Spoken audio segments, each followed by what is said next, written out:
मा जिजाऊ अर्बन पतसंस्थेला राज्यस्तरीय दीपस्तंभ पुरस्कार प्रदान। मुंबई येथे महाराष्ट्र राज्य पतसंस्था फेडरेशन लिमिटेड तर्फे दिला जाणारा दीपस्तंभ 2024 पुरस्कार हा हैदराबाद रामोजी फिल्म सिटी येथे दिनांक 3 ऑगस्ट रोजी महाराष्ट्र राज्य सहकारी पतसंस्था फेडरेशनचे अध्यक्ष काकासाहेब कोयटे, कॉस्मॉस कोऑपरेटिव्ह बँकचे अध्यक्ष मिलिंदजी काळे व गोदावरी अर्बन मल्टीस्टेटच्या अध्यक्षा सौ राजश्रीताई पाटील यांच्या हस्ते पुरस्कार प्रदान करण्यात आला।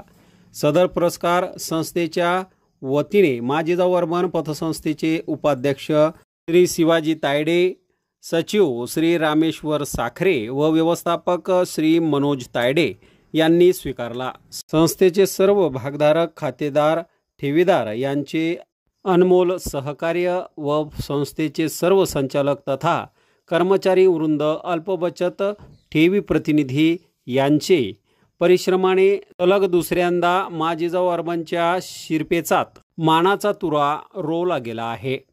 यावेळी संस्थेचे अध्यक्ष डॉक्टर समीर परहाड यांनी आनंद व्यक्त केला। ग्राहकांच्या विश्वासास आणि विश्वासाला सार्थ ठरवीत मा जिजाऊ अर्बन आपली वाटचाल आणखी वेगाने करेल। तसेच शेतकरी बांधवांच्या सेवेसाठी मौजे तांदूळवाडी व मौजे नांद्राकोळी येथे धान्य गोदामाचे बांधकाम प्रगतीपथावर आहे। संस्थेने मार्च 2024 अखेर एकूण व्यवसाय 230 कोटीचा पूर्ण केला असून संस्थेची कामगिरी अमरावती विभागातून प्रथम क्रमांकाची राहिली आहे।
संपर्क करा।